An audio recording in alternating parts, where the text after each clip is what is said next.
welcome. So tonight, the fourth Tuesday of every month is going to be about thinking well. And what does nature have to do with thinking well? Well, let's get into it. I'm a chiropractor. What the heck do I care about nature-based therapy? I care a lot, because I care about you guys, and I know that you would benefit from understanding all the potential things that there are to help you and heal you that are simple, are probably not very expensive or free, and they're fun. That's what we're always going to teach. Simple, easy, and fun. We're never going to give things that are going to be overwhelming to you unless you absolutely need those things. So tonight we're going to talk about the science of what we call ecotherapy, the benefits of that. We're going to learn simple strategies to incorporate nature into your life. Because to be honest, we still have routines. We have our life. How are we going to incorporate that little bit at a time? I coach other chiropractors, and if they were never doing something, a procedure they should be doing, I would never try to get them to do the full procedure all at once. I would do little pieces of that procedure, and eventually you have the whole procedure. So in life, it's the same way. Simple strategies to incorporate where you're doing a well-rounded lifestyle every day, but it's by adding these little things we talk about it every day. And eventually you're just living that lifestyle. We want to make sure that you find the practices that resonate with you. Science of nature. So let's talk about nature in general. When we're connected to nature, we call it green connection,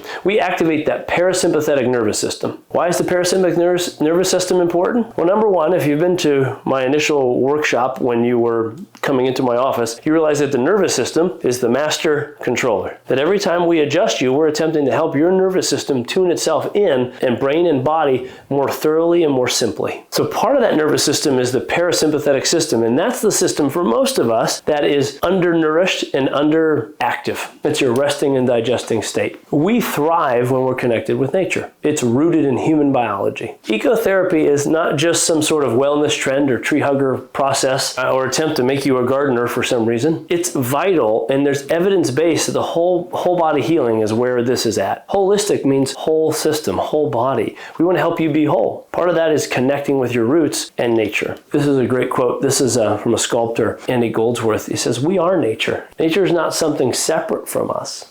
We are part of it." When we say that we've lost our connection to nature, we've lost our connection to ourselves. Ecotherapy is simply intentional time spent with the elements of nature. That might be forest bathing. Sounds wild, right? That's just walking around the trees. Green exercising outside. My wife would tell you, she's on this, she needs to get outside and run. It's different than a treadmill. She doesn't like to be cooped up inside. There's a healing and more vibrancy she gets when she's outside running. So she'll make sure she goes out even if it's 0 degrees, because she knows that outside fuels her body. This may be, taking care of plants, growing a garden, biophilic design. That's something about your inside environment and how that connects with nature. We'll talk about that. There's things called nature-based mindfulness, animal-assisted ecotherapy, and then conservation. So we'll talk about all of those things. Now we're going to focus on about 5 of these today. You can see those ones listed here. So what the heck is forest bathing? Well, if you try to wash with the tree, I'm going to tell you that's probably going to hurt. So I wouldn't forest bathe. It's just being immersed in the trees. It's mindful walking or hiking among the trees. This term emerged in Japan in the 1980s, and it was called the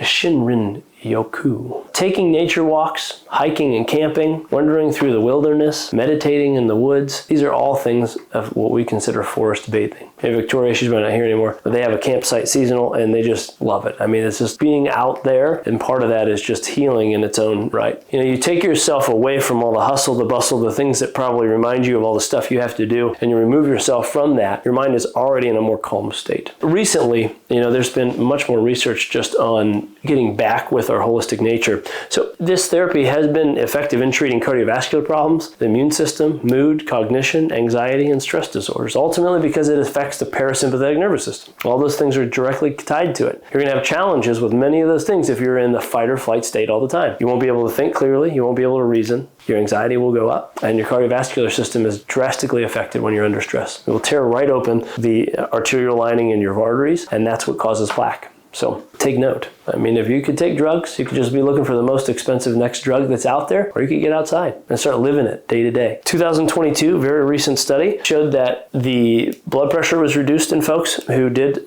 forest bathing. Stress hormones reduced. It's mostly cortisol that they're measuring. It improves sleep, increased natural killer cells, that's your immune system, and anti-cancer proteins. My gosh, that sounds like a miracle drug. Green exercise. Well, ultimately, you're going to start to physically move your body, so we're combining move well and think well all in one. Just just getting outside and moving your body. Hiking is wonderful. Making it challenging, getting that heart rate up a little bit. Natural environment, parks and forests and, gardens that combine movement with restorative benefits of nature, are huge. Outdoor yoga, any of this, just huge, huge, huge. Some of the research on that, there's greater improvements in mood, self-esteem compared to indoor environments. It improves attention and reduces rumination. Ever had ruminating thoughts? The thoughts that just won't go away. No matter what you try to ignore, they just keep coming back. Those are definitely a sign that there's something that must be dealt with. And we have some people we could refer you to if you do feel that that is something that is really, a common theme for you, because that means your adjustments are very likely being connected to your stress hormones. Exercise is shown to quiet the brain's default mode or network and reduces overthinking. The more uneven terrain is, it really promotes a more dynamic posture and deeper core engagement. So when you are outside, that's why hiking and uneven pavement is really cool. If you've ever done a rock scramble, that's very uneven. I got to do one time in New York, and it said, this warning, this isn't for faint of heart. I remember that statement. But it was, there's nothing flat about that. But that uneven terrain is very challenging to our bodies in a really good way. Kind of side note, when we talk about this, most people who come in our office, we do a foot scan on, probably about everybody. And the reason for that is because we live in a very unnatural environment with our feet anymore. We're on hard surfaces, probably concrete. We have shoes that support everything. I love barefoot stuff. I think it makes a lot of sense. That's just not who I am. But I can tell you, you should try to challenge the bottom of your feet barefoot in the grass and grounding, which we don't probably talk about in this. But when it's uneven, your body your muscles of your feet actually have to work. They strengthen. They are having to adapt to the bumps and movements. So you could probably buy some shoes that are very thin on the bottom. They're called barefoot shoes. Things like that, and with an unnatural terrain, really help challenge your body. You might not need our arch supports if you would have been doing that since you were young. But if you haven't, those ligaments have probably changed to the point where we artificially put bumps underneath your shoes. So you have our orthotics, you'll realize there's 3 bumps to them, and they'll feel like you're on rocks at first. But those are the 3 arches that you've probably lost because we've been in hard floors and shoes. What my point is that your body needs challenged. If you don't use it, you'll lose it. And your arches are part of that, which affects 30% of back pain. That's why most people are prescribed them at some point in our office. If you're on your feet all day at work, I'd probably highly suggest talking to me about maybe getting them sooner than I probably told you to get them, okay? Horticulture. Horticulture is basically the practice of growing and caring for and appreciating plant life. In this context, it can be referred to, as therapeutic gardening. That's kind of a great term, therapeutic gardening. Cultivating flowers or vegetables in your own yard, caring for houseplants, windowsill herbs, working in a community garden plot, which one day I think we will have one here, but I have the plot, I just can't get to it. It's completely covered by trees, so we'll have some work to do. But I have a plot for us to create one, just so we all know. Meditative walks through the garden are wonderful. I've never been to some of those beautiful gardens, but when I just see pictures, it's amazing. The colors and the sights, it's just unbelievable. Research shows that it improves mood, relaxes, reduces anxiety. Regular gardening has been linked to lowering levels of depression and improved mental well-being. If there's anything that's researched the most, it's usually the gardening. Of all these topics, it's gardening that's kind of the biggest. Researched and supported. And part of that is because you're in the dirt. Our earth has a vibrational energy. So do we. We have a magnetic field to us. So does the earth. Grounding or being connected to that field helps heal many, many things and can be just part of keeping your energy. We think about your nervous system as electrical. Well, this electromagnetic field is also being charged and moved when you're near it. So when you're in the ground, you're just closer and moving some of that around. So know that there's probably more than just because it's healthy and mindful. There's actually an energy to our soil, and being in like the ocean or a lake, things like that, same idea. Physical activity is obviously increased to some degree. It's a slow, gentle mobility movement. You have to be strong and mobile. Cognitive functions increased because it takes some cognitive effort to grow. I know when I just ignore plants and throw water at them, they usually die. So I know it takes cognitive ability, and apparently I don't have that part. It's a good thing I take care of you guys, not plants. I'm just telling you that. Dementia and cognitive decline have showed improvements with plants. So what's biophilic design? This is like an amazing process. My dream for our office in the long term,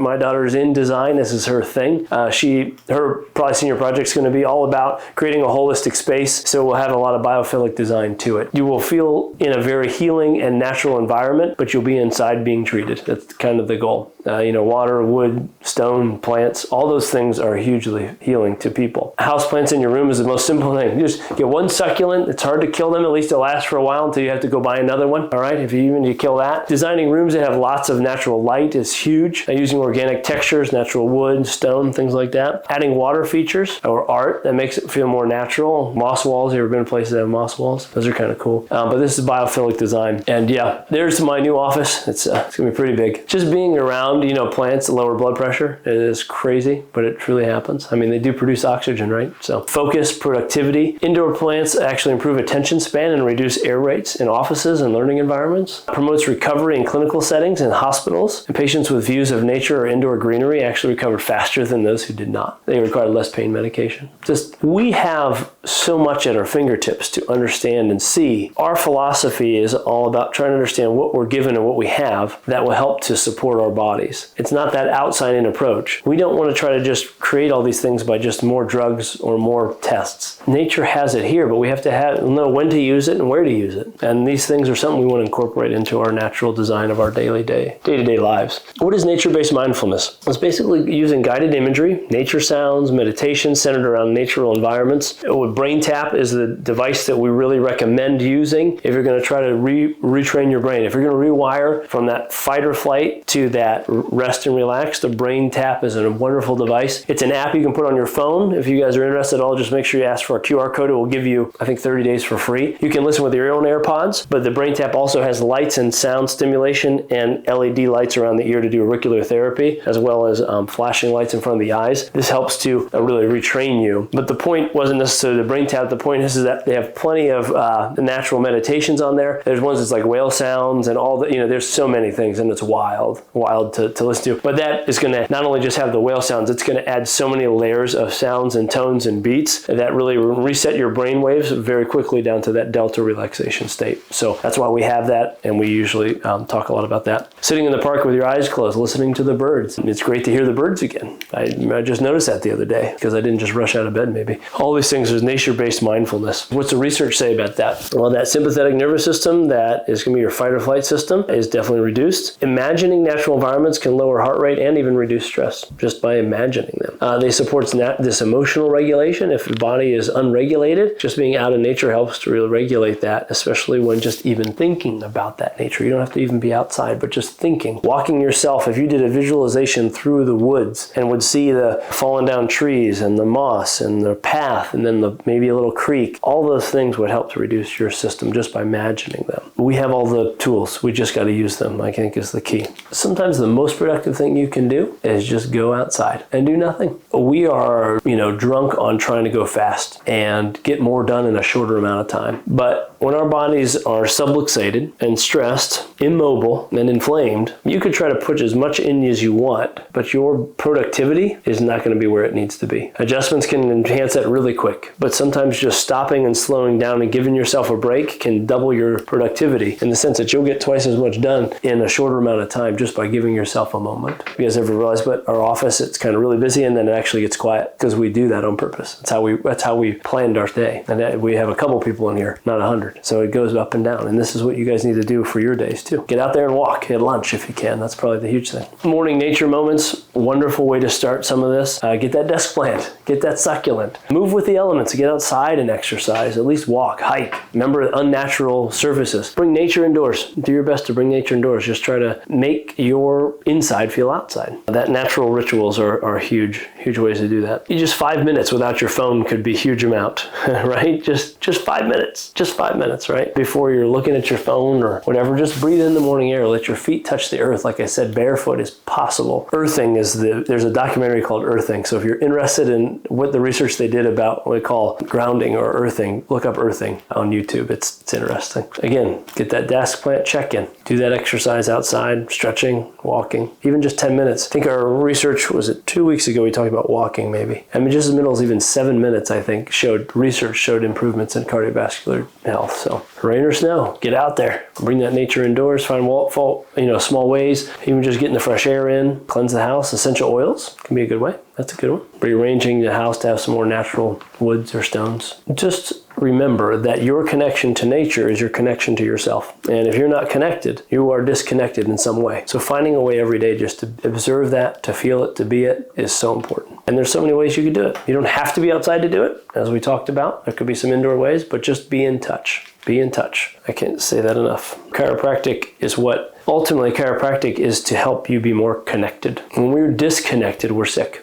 Being connected not just to you, but to those things around you help your whole energy improve and your healing. So there's lots of ways to look at this. There's a downloadable if you guys want to scan that. It will be on our website. Amy, this is another one of those good ones that should be on the website, like the walking one that you can print out and put up front too. But these are wonderful things that we try to create so that you have some reference of things we're talking about. Well, you guys, thanks for all being here. Guys, have a good night. Bye-bye.